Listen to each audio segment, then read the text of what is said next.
Hey guys, welcome back to Outfitter Connection Podcast. I'm your host, Austin Pressey, and I'm here with a really good friend of mine.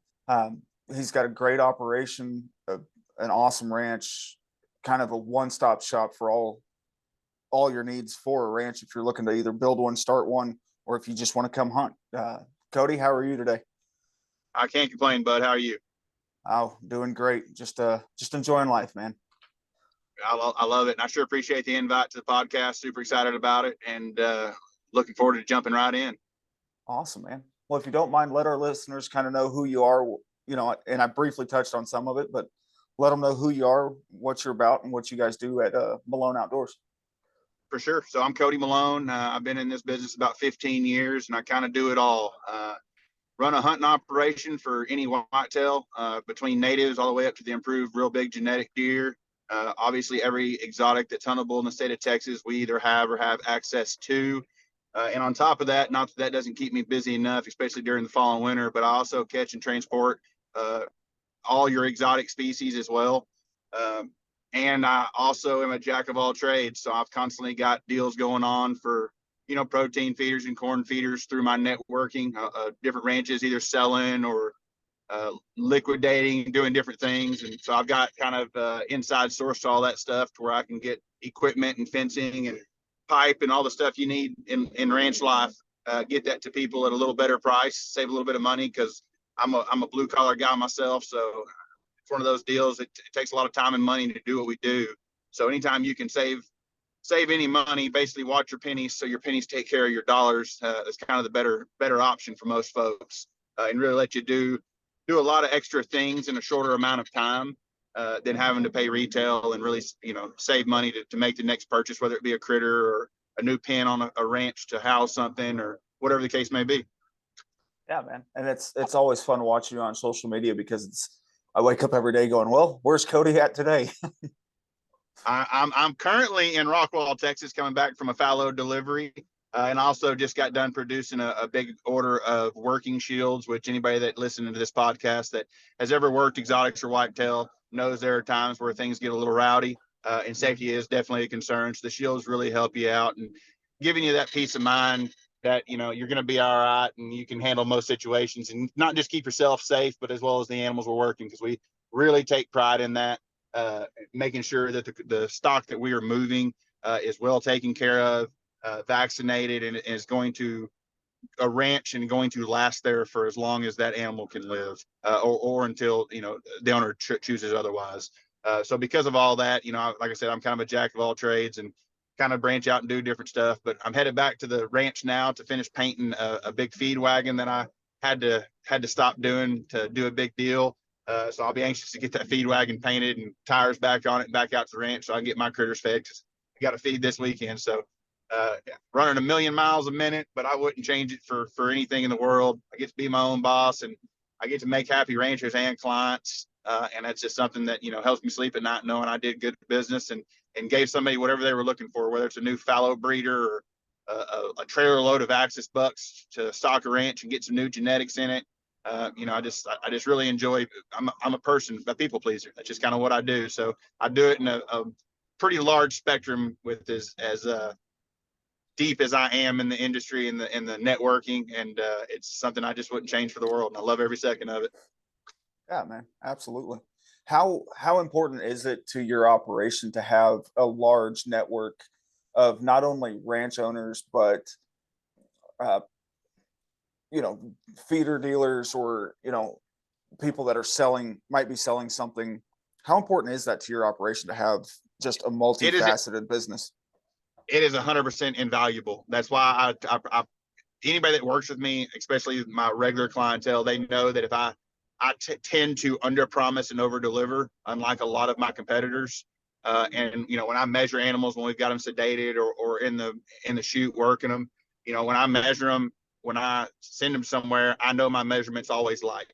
In this industry, a lot of people like to pencil whip, and it's just the way the industry has always been. And sometimes it's intentional and sometimes it's not. But I'm very, very OCD, so I make sure things are done right. And I never know where I'm going to keep stuff. I keep stuff. That's a big problem I have in life. I may go catch 20 Axis and I keep 2 of them. So I want to know exactly what I'm getting, just like my sellers or my buyers know exactly what they're getting. But as far as that network being deep, most of the deals that I have do not get thrown into my lap. I find them. I'm a hustler. That's what I do. And I like to buy a volume because if I can buy it cheaper, it means I can sell it cheaper. And at that point, the seller was happy because I got him a good deal and moved a volume group of whatever it may be, whether it's animals or feeders or fencing, whatever it may be. And then my client that's buying it is going to be happy because he's getting it cheaper. And of course, I'm making money, so I'm happy. So it's truly a win-win-win all the way around. And that's the way I truly feel that every business ought to be operated. And it's one of those things, kind of like being a Southern gentleman, opening doors for ladies and helping elderly, get around when you see them walking through Walmart or into a corner store or a restaurant. Those times are kind of dying with this newer generation. And I'm hoping a lot of us dads my age, I guess I'm 37 now. I was raised on that older mentality of being a Southern gentleman and doing things the right way. And, if you're going to do it right. And I think that us dads now that are in that late millennial stage, if you want to call it that, I think we're starting to re-input that into our children. So hopefully with the number of great dads that are in Texas and in the U.S., I hope that we can reinstill that into our youth and get back to the old times and deal with the other problems the world's throwing at us on a daily basis. Yes, sir. Yeah, in our line of work, you seem to run into a lot of old souls trapped in younger bodies. We were raised in a world where our granddads had a lot of influence in the way we are now, as well as our dads. But I always remember growing up as a kid, like hunting with my grandpa and stuff, and like looking up to him. And I agree with you 100%. Like, we try to pass that on to our kids because we see which direction the world's heading, and it's not a great place. I It's still definitely not believe it's definitely not the right place. yes, sir. I still agree that we live in the greatest country on the planet, and there's not a whole lot that would ever change my mind on that. No doubt. And political stances, none of that really matters. The freedoms that we're allowed or that we have are really what makes that for us. Correct. But you were talking about those exotic shields, Cody. Those are kind of like a carpenter's hammer for us in this industry. They really are.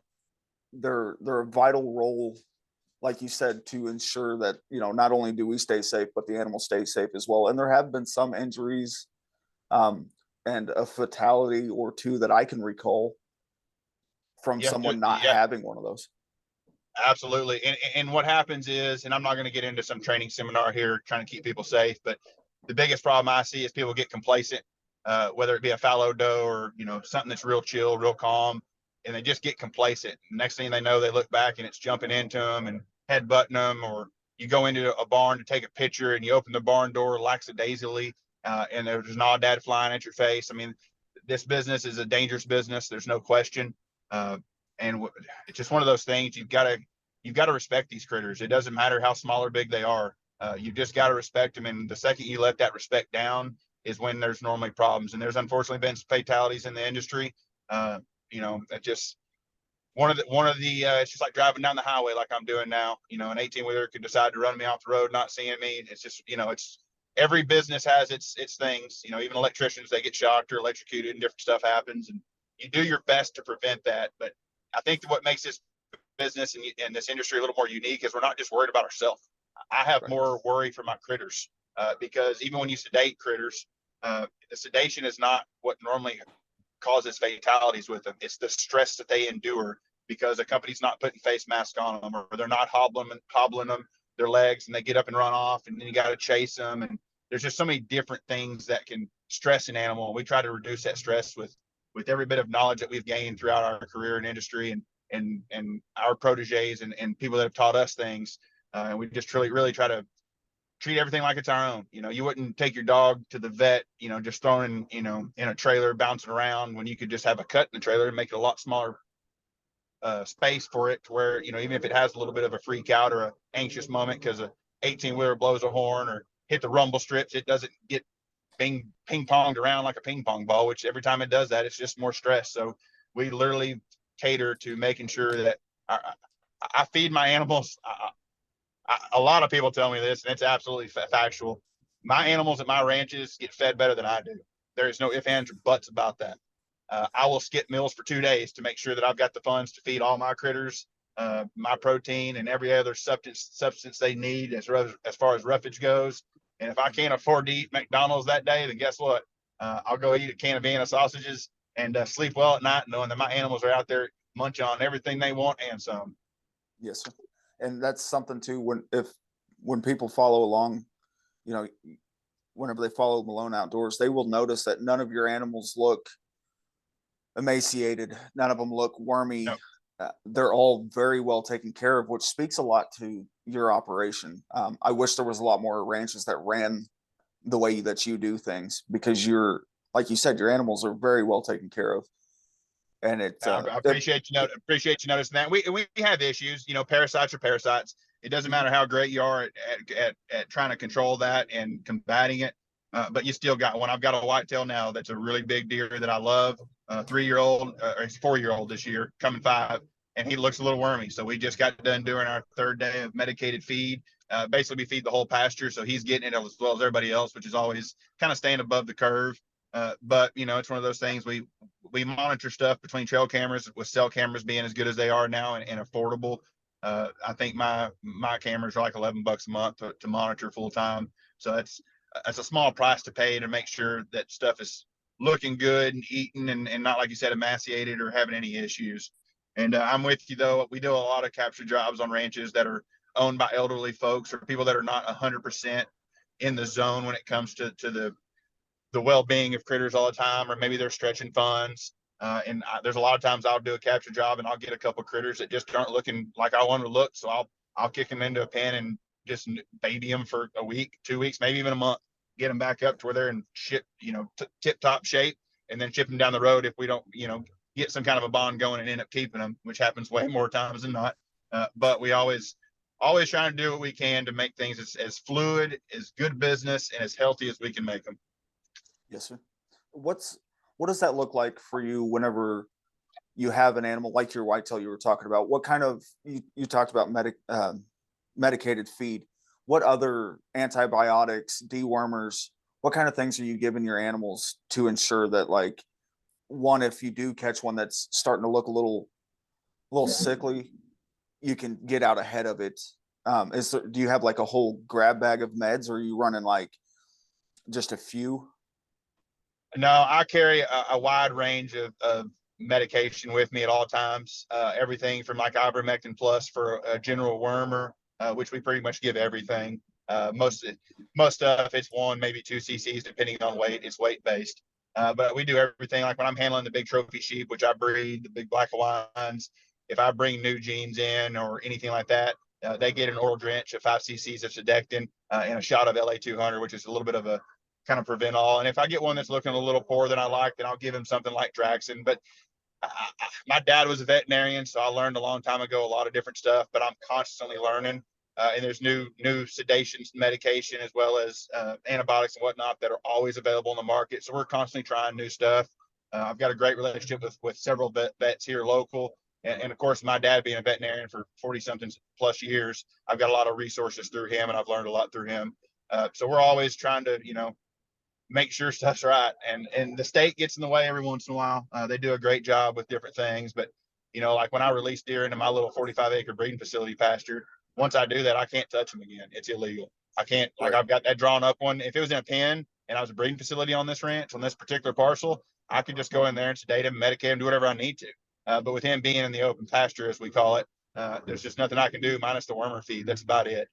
So with that being said, you kind of pay a little more attention. You don't let things get you catch them when they're, 8 out of 10, not 6 out of 10 on the health scale. And you try to get ahead of it as quick as possible. And that's about all you can do. Yeah. And whenever you sedate them, are you using, there's several different formulas. There's BAM and then there's K. What's the K one? MK. MK.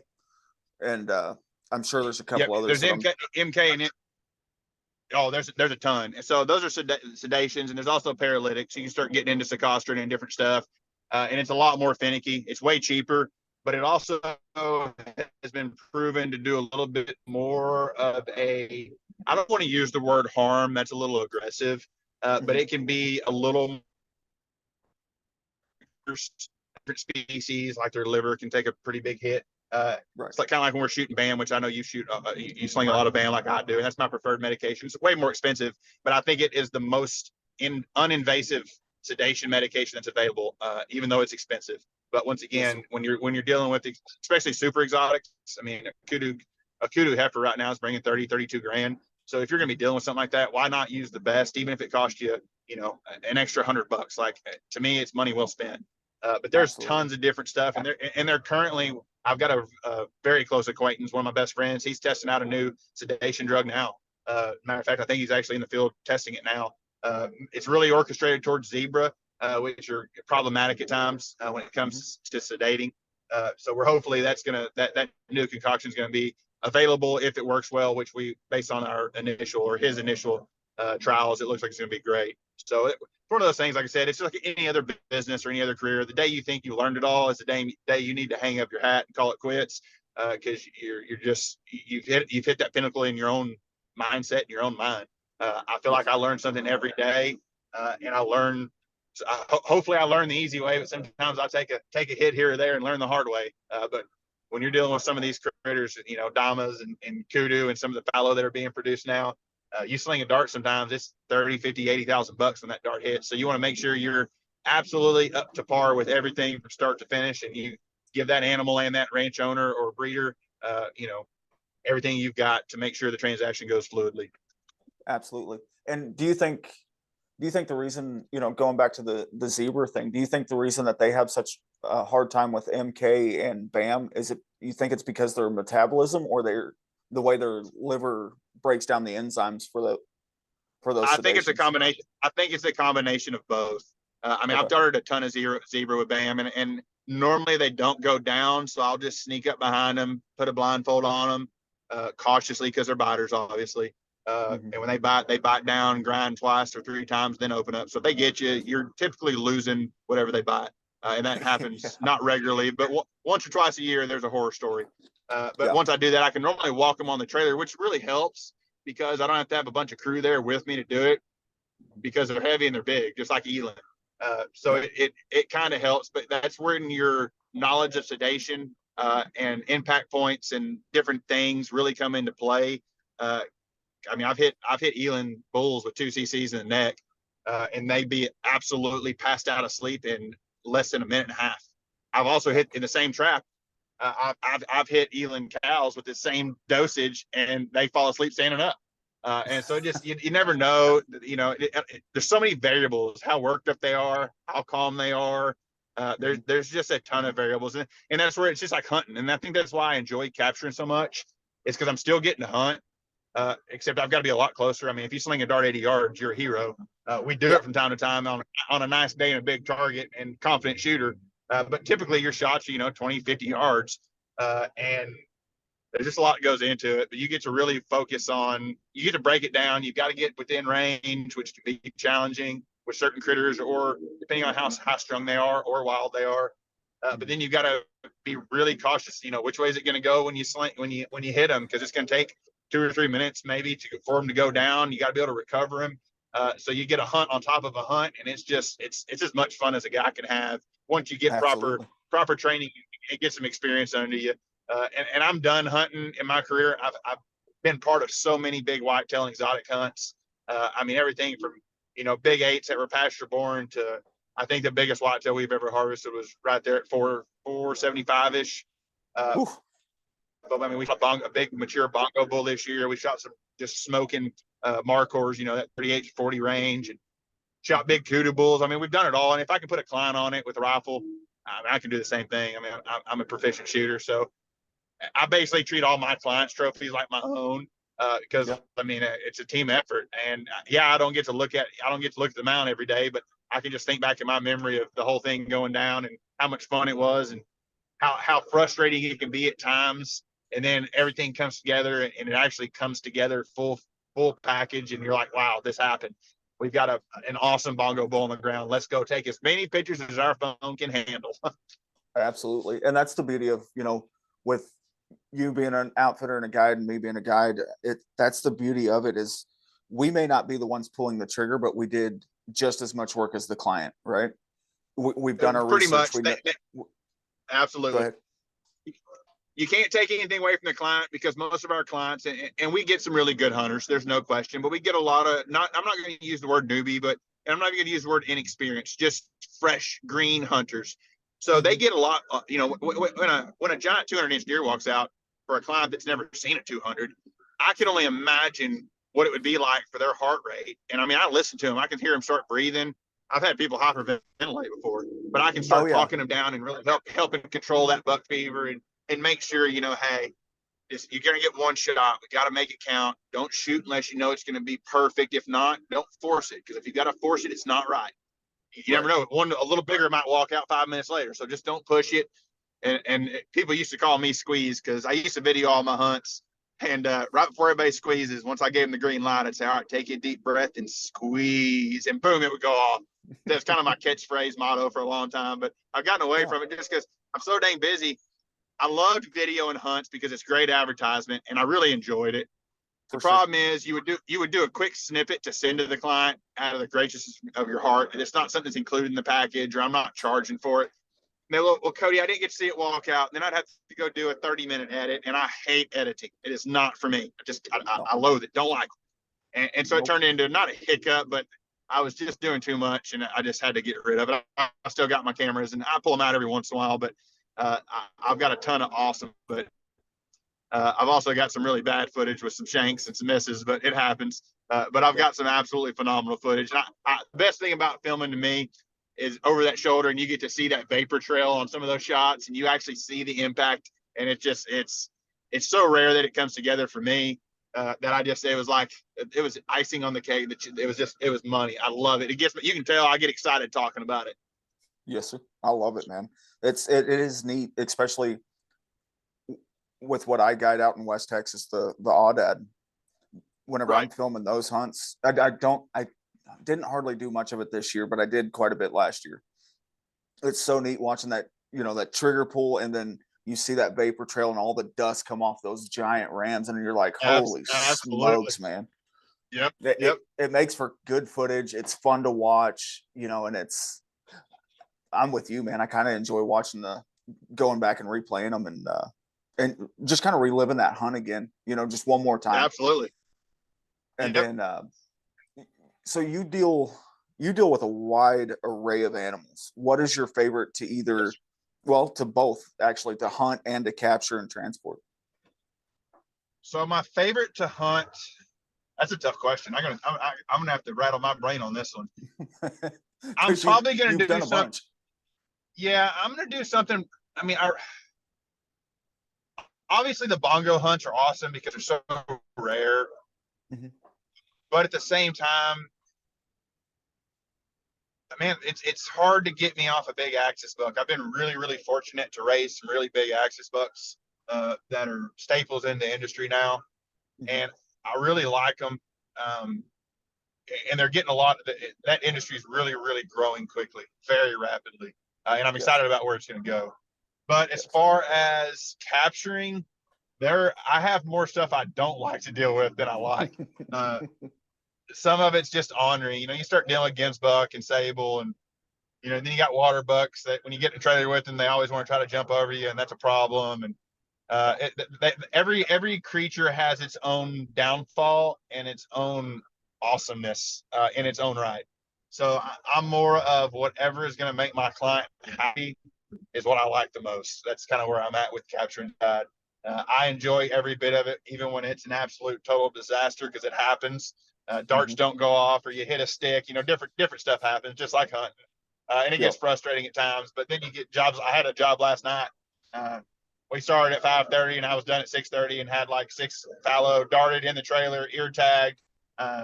Everything was good. They were medicated, and that's where I shipped them off this morning. I drove up here Northeast Texas and got them delivered to one of my main buyers, and they're super happy. So it's just one of those things. You get real easy ones, and you hear the same thing from every rancher. Oh, my stuff's real calm. That's what we heard last night. I said, I'm going to tell you right now, even though you've done this a few times on this facility and they are extremely calm, as soon as we 1, 2, 3 these first 2, it's going to be hard. And he's like, nope, I promise you. We 1, 2, 3 the first one with me in my hand, and yep, it was on after that. But yeah, he was like, well, dang, they made a liar out of me. I said, it's no hard feeling. We're still out of here within an hour, which is absolute awesomeness. I'll be home at the barn before dark, so I got zero complaints. Yes, So we're sir. going back this week and going to get some Nubian ibex from him as well. He's kind of Awesome. liquidating some of his stuff. So yeah, it's one of those things, and that's why I preach good business. I just when you treat people right, they treat you right almost all the time. You'll have a hiccup every once in a while, but it's just business. And Yes, sir. I love it when a rancher calls me like, "Hey, it's springtime. You want to come grab these 30 animals, sell them again for me?" I'm like, "Yes, sir. Let me get you on the schedule." Yep. Well, and you've kind of got, there's three stories whenever I think, whenever I'm like kind of reminiscing about yours and I's friendship, there's three stories that always come to mind. It's your Elon, Yeah, the old uh, Elam bull. yep, King George, and your ever elusive, could never find, but ended up finding him Ibex. That was an Yep, absolute stud. yeah, the 43 incher. He was golly. That was one of the hardest hunts I've done in a long time. We had 80 hours to shoot the 43-inch Nubian, and it was tough. We got in the blind. Me and Travis, one of my really good clients and good friends now, huge LSU fan. So shout out Travis.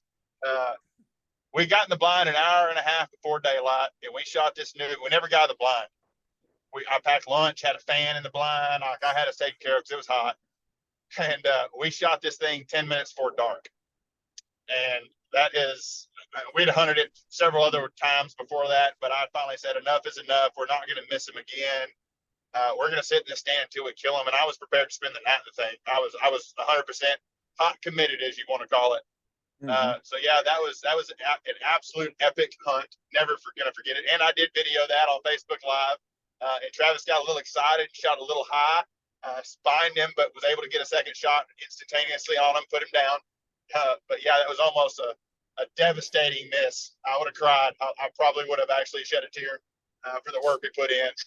But then you mentioned the eland. I had a breeding pair of eland on a place that I just had for fun, and trying to make some babies, just building a little herd. My Mm-hmm. ranch owner called me. I had a lease place he was on. Ranch owner calls me, "Hey Cody, when'd you see your eland last?" I said, "Yesterday morning." "Wow, what's up?" He goes, "You might want to look at this." And I'm instantly like, "What did he do? Blow through the fence? Did he kill something? Is he on the big range? What happened? Gate get left open?" And it was my neighbor had trail cameras out on his deer. He leases it for deer hunting.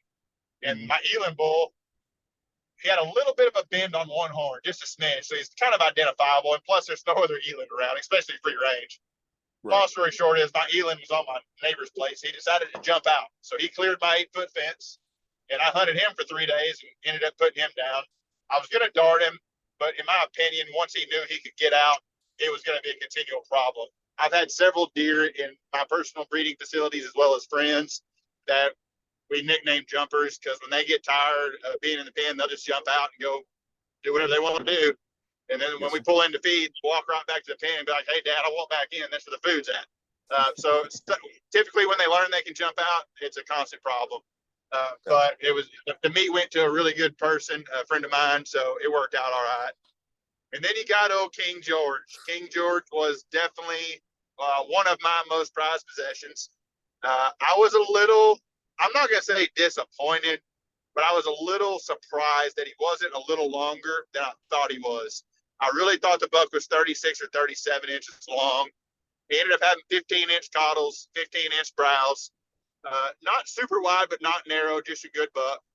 Mm-hmm. And I shipped him off to a really good friend of mine over at NT Exotics, and they're kind of industry leaders in a lot of different species right now. But he's still living a happy life, covering some does, doing his thing, and he'll end up living his last days in those pens with all the food and all the ladies he could ever want. But that deer ended up being 35 inches long with, like I said, 15-inch caudals and brows. So I didn't actually score him. I probably should have. But he's probably the 165, 170 inch mark. Had great mass. He did decline just a little this year from the movement, and he didn't have any does last year. I had him on a buck only ranch, so he was not producing semen. So that tends to help their horn growth a little bit and push that testosterone that would normally be producing semen into their horn growth. But he was in great shape. We got him trapped and shipped off, and Just all in all, a great deal all around. But yeah, he was the talk of the town for sure. He is definitely world known, at least in the States. I get comments on Facebook about all the time. That's just people saying, "Hey, he's still alive. You still got him. How big is he?" And I turned down a bunch of hunters to shoot him. Yeah. I'm a businessman, and it's really hard to say no to people sometimes. At the same time, I plan on keeping that deer and personally breeding him. And then we moved to facility, and it kind of changed the dynamics up a little bit. So I wanted him to be able to spread that seed and do the access industry what it needed, just an extra boost from his genetics. So we decided to make that deal with NT, and they're happy with him, and I'm happy with the deal. So once again, all in all, everybody's happy, and that's what matters. Yes, sir. Yeah, and it's with the current state of affairs with the whitetail, and yeah, and this isn't dogging on Texas Parks and Wildlife at all, but with their current hand in the whitetail business, you are seeing a lot more ranches transition over into the fallow, the axis, some of those other 100%. deer species, just because CWD testing it. There was that big debacle a couple months ago where a ranch had a false positive and they wiped out the entire ranch, and then a bunch of the heads were sent off and nothing was positive or confirmed that anything on that ranch had CWD. And Correct. I love our Texas Parks and Wildlife on, and I agree with them on just about everything except for the way Yep. they handle whitetail. 100% agree with you. It's a travesty. It is ruining lives. I got goosebumps when I said ruining lives because it's Mhm. true. Uh, I mean, last year before movement season, which is that late August, early September, when we start moving deer from facility to facility, whether for breeding rights or hunting rights or bringing in new genetics to ranches, I want to say there was something like 480 registered deer breeders in the state, Mhm. and about a month and a half before movement season was really going full steam, I want to say like 80% of them shut down. As in, they had either a trace back come in from when they bought deer from a couple of years ago, or they had a fatality of natural causes in the pens, and they tested it to hit their quotas, and it popped a positive. Whether it was false or real, it doesn't matter. So at that point, they were shut down. Uh, Mhm. we were just supposed to move a bunch of deer recently, and the night before we were going to be on site to move a bunch of deer for a new facility, they had a trace back, so they're completely shut down. And the guy had just spent 45 grand to test everything, and now he's got to sit on it. It's a travesty. But Yes. it's just one of those things. I'm with you. I agree with what TP&W does a lot. Even the Texas Animal Health Commission, I support them. But I Yeah. think that there are certain things that are not being handled with I'm not going to say the care, because they're definitely putting in the resources. I just think they're making some wrong calls. And Yes. that is I'm a professional to a degree, but there are a lot of people way smarter than I am in the industry, both whitetail and exotics. I am not trying to sit here and act like I'm a know-it-all, because I still got lots to learn, and I always will. But I think that the way it's being handled is absolutely wrong. There is nothing anyone or anything is going to do to change it. We Mhm. have to roll with the punches and jump through the hoops that we are presented. But I hope that eventually they understand the science behind it. In my Yes, sir. opinion, I believe that CWD is a prion that pops when an animal, especially a whitetail, is put under stress. It could be from dust and ammonia. It could be from parasites. It could be from a handful of different ailments that typically hurt captive whitetail, especially in breeding facilities.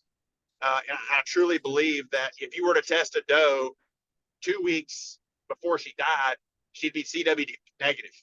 But once Mhm. she endures, whether the stress of hitting a fence and hurting herself, or dust ammonia, any other attributes that can be harmful in our settings, that it's a prion that just pops. And there's a lot of people in this industry that thinks the same thing. Uh, is it scientifically proven? Not for sure. I can tell you this, that I was at SCI in Nashville recently for the Safari Club International Yeah. convention. We had a big meeting there. Several very, very, very influential people were there and spoke. Uh, and it came to fruition, which a lot of people know. There's a state has a few facilities, one for sure I know of, that is basically a breeding facility, and that's where they monitor things and test things, and it's just a controlled area. Well, one of those deer, I'm assuming, and I don't know for certain, but I believe it died of natural causes. So it was tested, it popped a positive. So what did the state do?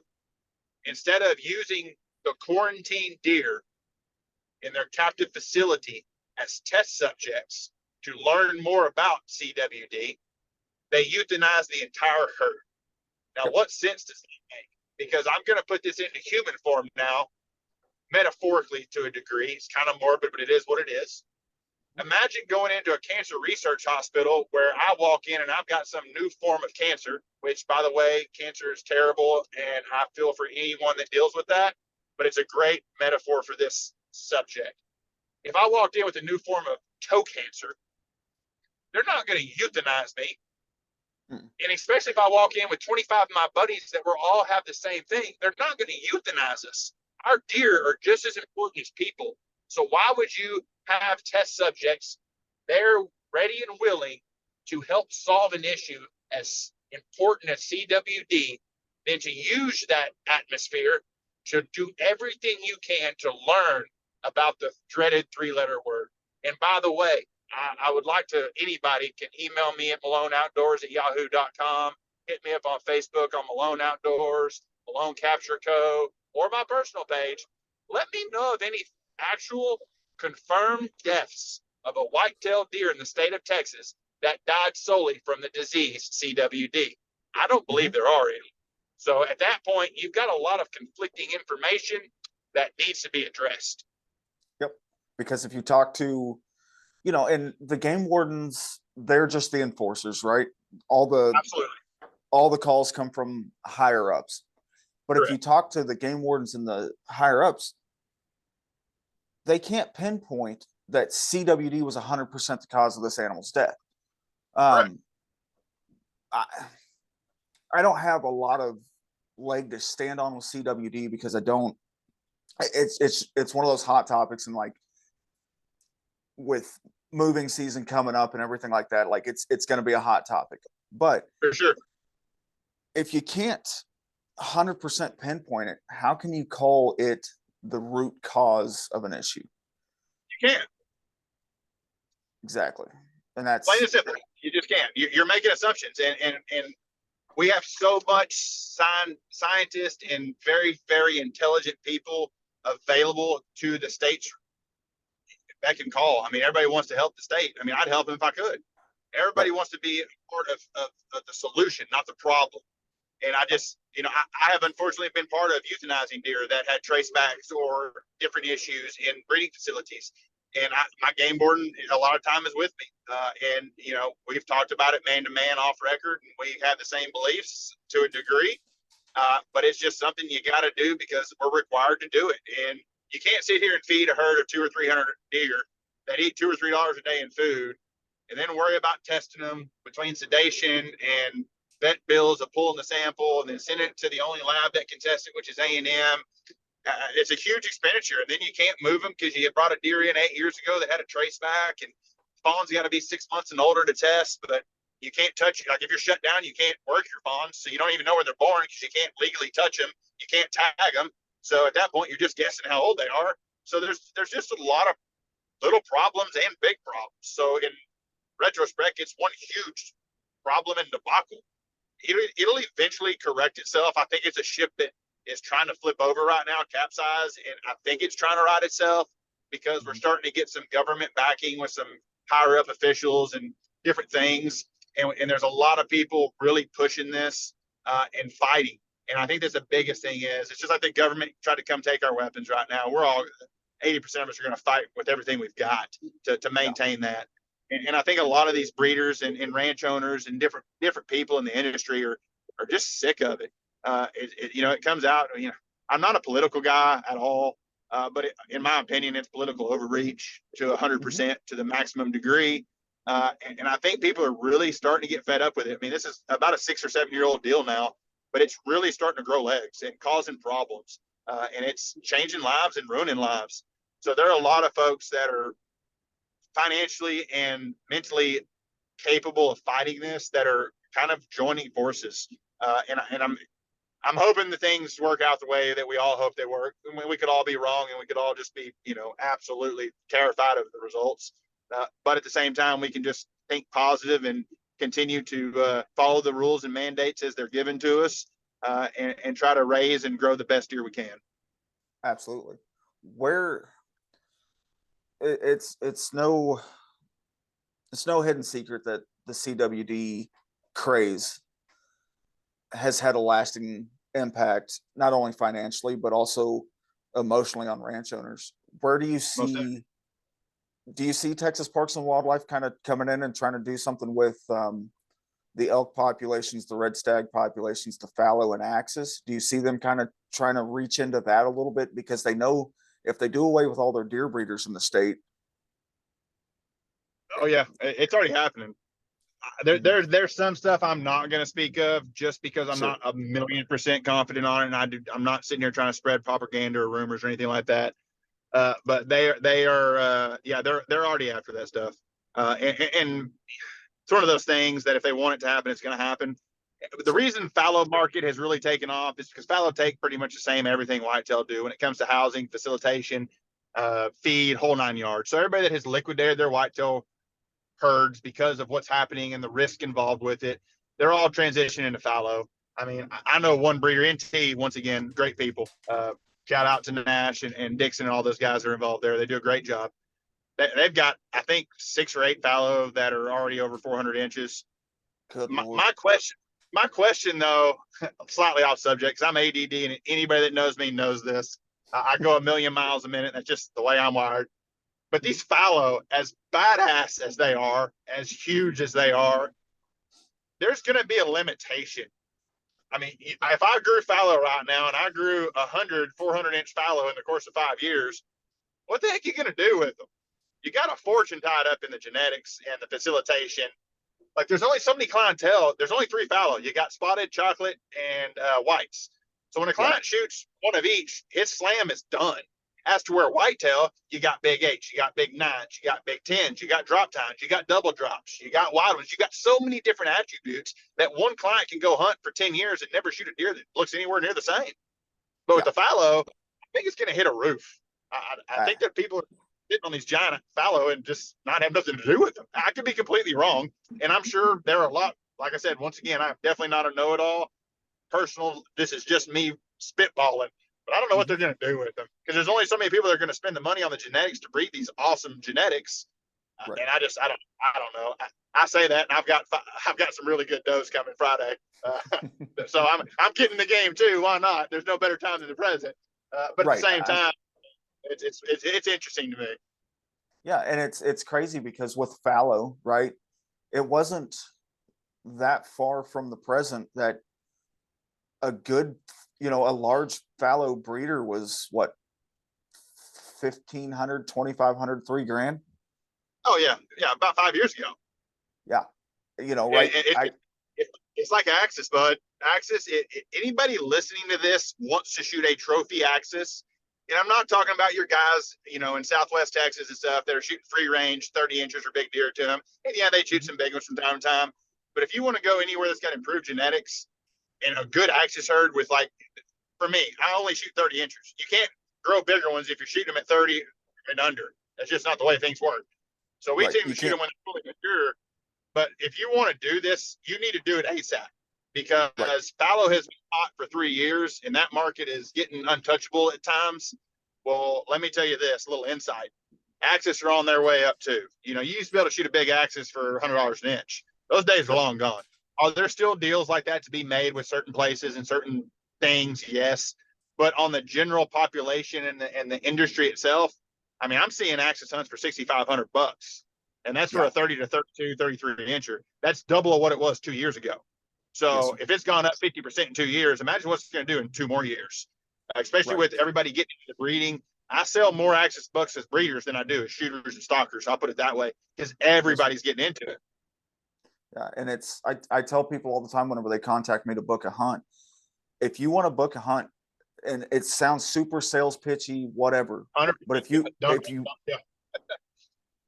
want to book a hunt, you need to book it now, because I cannot guarantee the prices are going to be this tomorrow. 100%. and it's crazy because of, and I don't know, last year, and even the year before that, I was under the impression that, oh, the exotic market can't sustain the prices that we're at. People aren't going to be able to afford these hunts anymore, which is going to drive sales down, which is only going to create more of a demand. It's that supply and demand deal, right? And Correct. I couldn't have been more wrong on that theory. Nothing has come down in price. No, It's it's all going up. it's all gone up. Yeah. I mean, There's times where it fluctuates. You can watch a lot of different auction sites and different sales and different resources and see things fluctuating to a degree. I mean, like a year ago, a pasture fallow doe was $1,000. It didn't need a tag in his ear. It didn't need any genetic background. No, nothing. It was $1,000. They're selling yeah, for $850 now. But yeah, 2 months from now, once they're done, dropping babies, they're liable to go to 1,200 for all I know. Hell, they may be 1,500. I don't know. yeah, But yeah, the market is constantly fluctuating, and that's why when I get ranches that reach out and like, hey, Cody, here's an order, I need this. What are we looking at? And I said, well, I'll let you know when I get ready to catch it, because it's like my feed bill. I just got the phone with my Purina rep right before I talked to you, started this call, and mhm, my feed's going up a little bit next month, to be expected.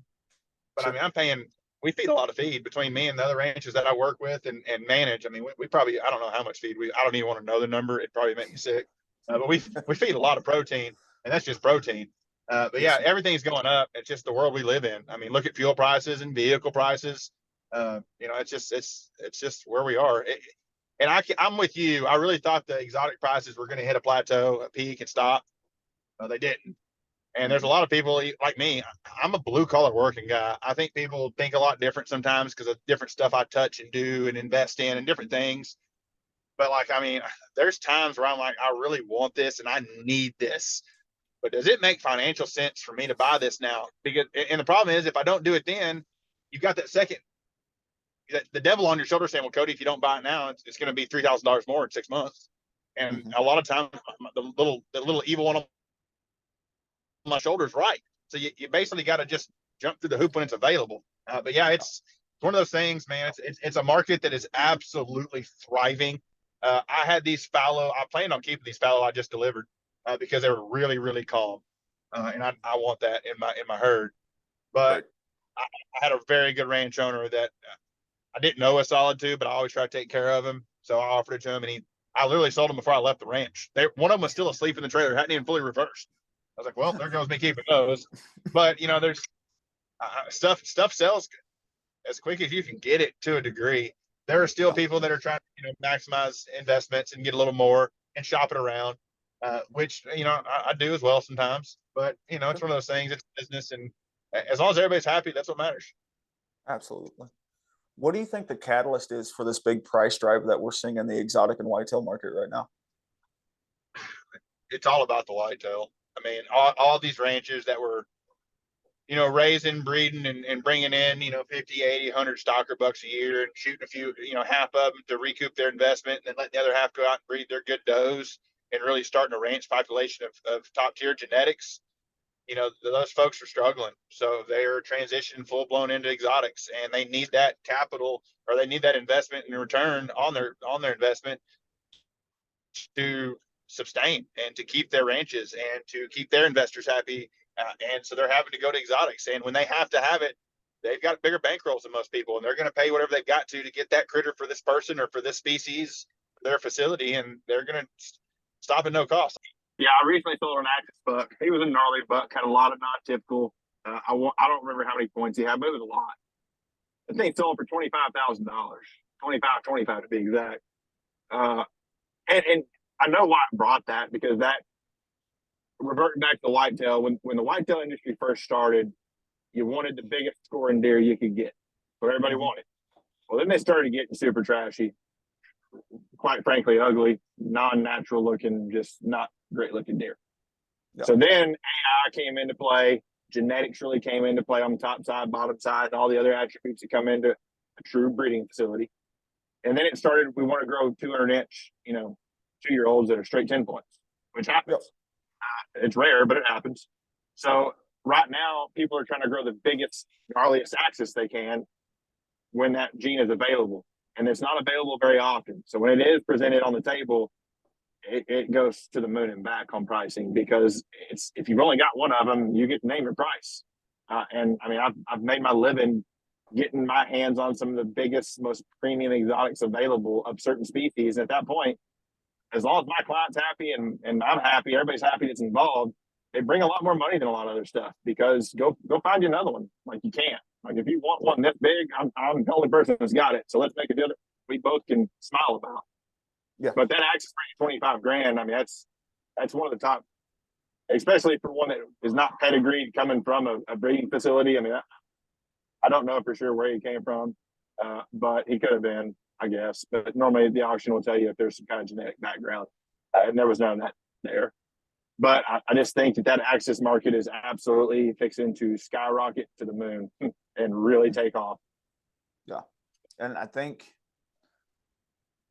you know, the sheep and some of the goat species, they tend to be a little bit on the cheaper side. And I can't put a thumb on a comparable exotic in this day and age, price wise. You know, sheep are a rarity. So in this industry, your females are your money makers. They produce. Yeah, you got to have one male per herd or a couple, whatever the case may be. But without females, you're not getting production. So your females are always more expensive. Well, go look right now, and it's been this way for pretty much ever with sheep. Your males are the money. Your females are not that expensive. Even your really good genetics, I mean, they're just not that expensive, and compared to other exotic females. Right. I mean, for example, I've got a 47-inch black Hawaiian ram that's coming on 5 years old, and it's 46 by 47. Some of the best genetics in the world. As a matter of fact, his dad was one of the largest black Hawaiians in the world. And my good ewes were way cheaper than I would sell him for, hands down. I mean, you go to any sale or sell barn or any pasture to buy straight from, and I mean, ewes are $500 to $1,000 a piece for decent genetics, and there's instances where they're more expensive, but for the most part, you go buy the same amount of money and you're going to get a yearling ram that you're going to have to roll the dice on and gamble. But those rams on that ram market on the sheep world, that's where your money's at. And I think that's going to change. And I've got 3 or 4 guys in my network that are heavy breeders in this industry with the sheep, between Texas Dogs, Black Hawaiians, and Corskins, that are really doing some fascinating things with the sheep world, and really doing well and just knocking the ball out of the park on production and growing true giants. That stuff's, I think that's the next thing after access is going to take off, is the sheep. I think you're going to start seeing, good ewes sell for, that $1,500 to $2,500 range, which is a lot of money for the sheep world. But granted, you're talking about an investment that not everybody can make, especially when you start off with a herd of like 1.12. You've got a whole bunch of money tied up in that herd, just to get some production. But it's an exciting time to be in this industry. That is absolutely no doubt about that. And truly, I keep saying it, the sky's the limit. As long as everybody can continue to smile on every deal, I'm going to stay in this business until I can't move anymore. And I swear, every morning I wake up, I got a new ache and pain for one reason or another. So it may be a little sooner than I think, but I'm going to continue to keep the gas pedal on the floor and go full steam ahead. Yes, sir. And speaking to that ewe or the females versus the males, you see that a lot in the supers, right? Gemsbok cows are way high, sable cows are way high, where the bulls are, the bulls are what you're hunting. Yep. And it's kind of neat though to watch like the trends. I get on a couple of the auction sites every once in a while just for fun and like look and see if I can guess where the trend's going and seeing what the good buys are that day. Yep. So we've talked a little bit about the buying and the ranching side of it. What's it look like whenever somebody calls you and says, "Hey, Cody, I'm really interested in coming and hunting with you"? How does the customer experience look on your operation?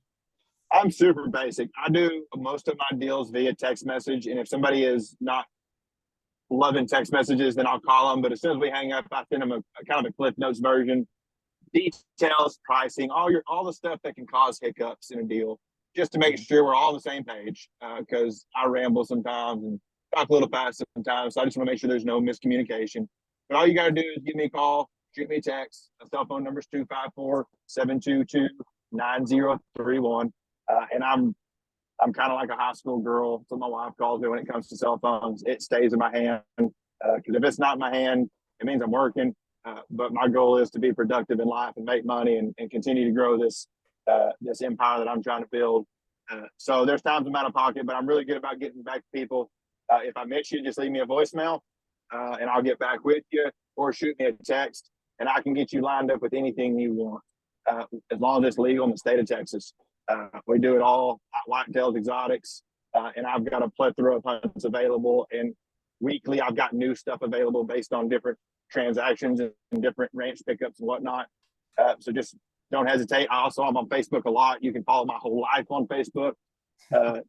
So just hop on there and shoot me a message.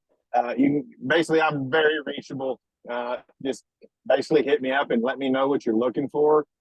And I can put you, if I can't handle it personally, my network, someone in my network that I trust, and if I trust them, you can trust them, and get you taken care of. I guide 99% of my own hunts. Every once in a while, I'll have an issue with, a kiddo being sick, or family issue, or somebody misses and I've got to keep somebody over an extra day. But I normally, with me running so many ranches, I run 3 different ranches right now full time. So I typically hunt one ranch for a couple of days, then go to the next one for a couple of days. And by the time I make the circle, the ranch I'm hunting hadn't been hunted in a week. So it keeps stuff to where it's patternable with the trail cameras and time in the field, where you're not hunting pressured stuff, and we're not hunting little 50-acre pastures, chasing stuff around. It's not the way we operate. So if you need it, I can get it. I'm your one-stop shop. And it doesn't matter if you're looking for feeders or fencing or live sales, whether you want me to come catch on your place, if any ranches are listening. We do helicopter catching, and we do trap, and we do darting. So I really try to be as broad as I can and be the best I can at every aspect of it. But if somebody needs me, I'm pretty easy to get a hold of. And like I said, if I miss you for some reason, it is not intentionally, and I'll get back to you as soon as possible. Yes, sir. Yeah, you've always been really easy to get a hold of. Whenever I have questions, or I see you post something, I comment. You always comment back. You're very responsive to all that, and I think that's very important as well. How important is it? Because I know your wife helps you quite a bit too, as well, right? Definitely. How important is it to have a spouse? Not only in this industry, but she essentially plays another role to your program, and she does a lot, and it's neat to watch your guys' adventures. She is truly as invaluable as my network. She does all my books. If I sell a Coke can, she tracks it in the record book. We know exactly what's going in, what's going out. That way we can watch market values and see what's the most potential and the best investment. And she handles all the tax paperwork. If I get flooded with responses after an advertisement on any platform or billboard or hunting show we attend, then I just screenshot it and send it to her, and she keeps a log that way I can do follow-up calls, because I am the world's worst about forgetting stuff. It's how wives are. They're like, well, you can remember that last time you caught that 10-pounder on that point, exactly what you were throwing and what you were wearing, but you can't remember our kid's birthday. Not that I would forget my kid's birthday. I might get them mixed up from time to time, but I don't forget. But yeah, she is absolutely invaluable, especially when I'm on the road as much as I am. She runs the house, and she's handling both my jobs there at the house as well as hers, and she works from home. So she's got a ton on her plate.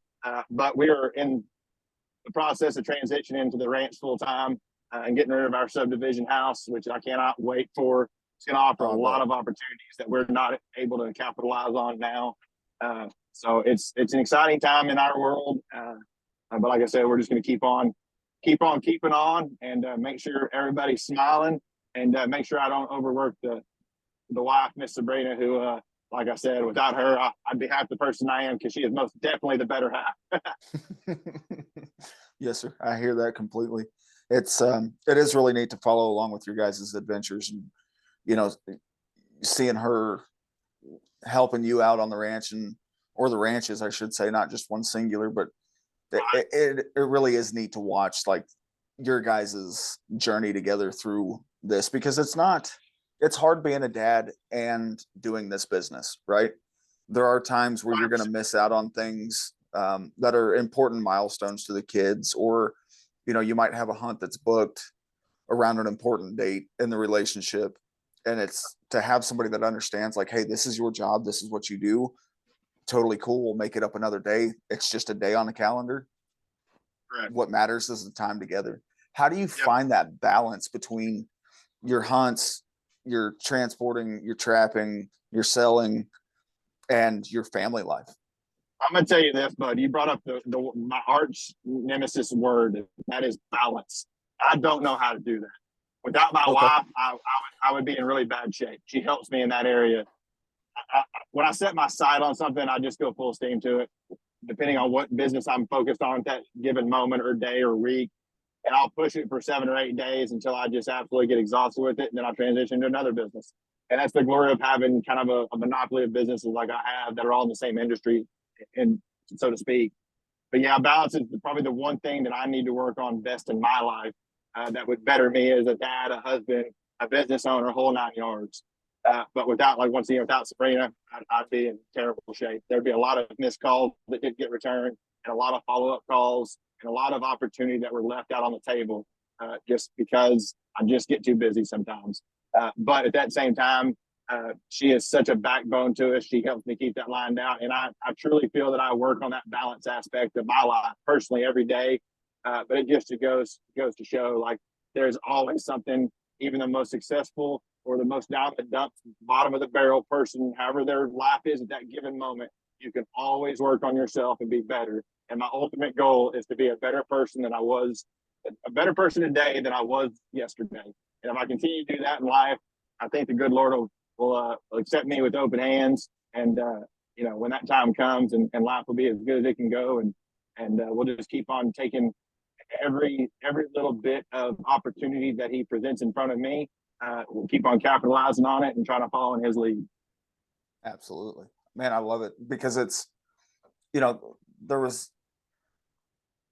could have been, there's multiple ways that conversation could have gone. You could have, oh, I've got great work-life balance, or, oh, my work-life balance is terrible. And you came into that question with such a raw answer, and it's the real answer. It's not blowing smoke, or it's exactly. And that I make mistakes. Mistakes happen. It doesn't matter if you're hauling, catching, hunting. Like, you may flank an animal to the east and you should have went left. Like, mistakes happen.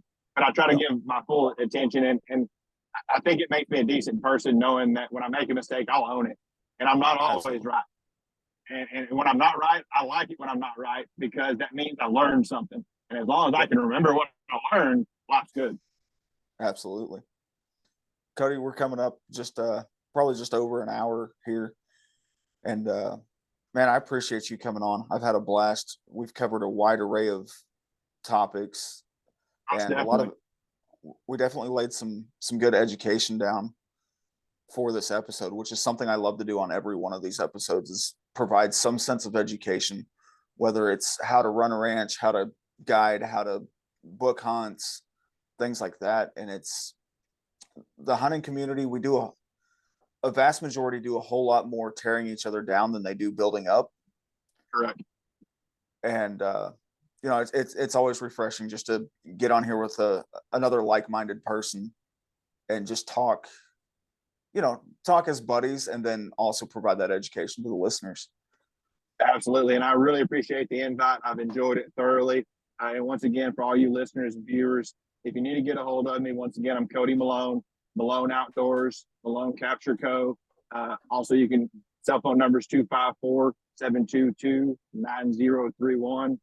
Or you can send me an email at maloneoutdoors@yahoo.com.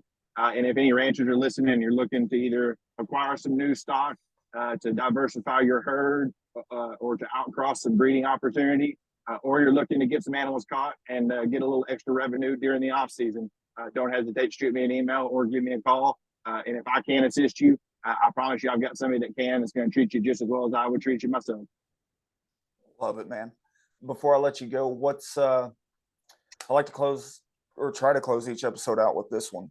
What's one piece of advice that you could give to our listeners, whether it's from a guide's perspective, or an outfitter's perspective, a trapper's perspective, anything that you're involved in? What's like one really solid piece of advice that our listeners could learn something from? Super simple. And I had something come to head instantly, and I think I've already keyed on it once. If you've got to force it, it's not right.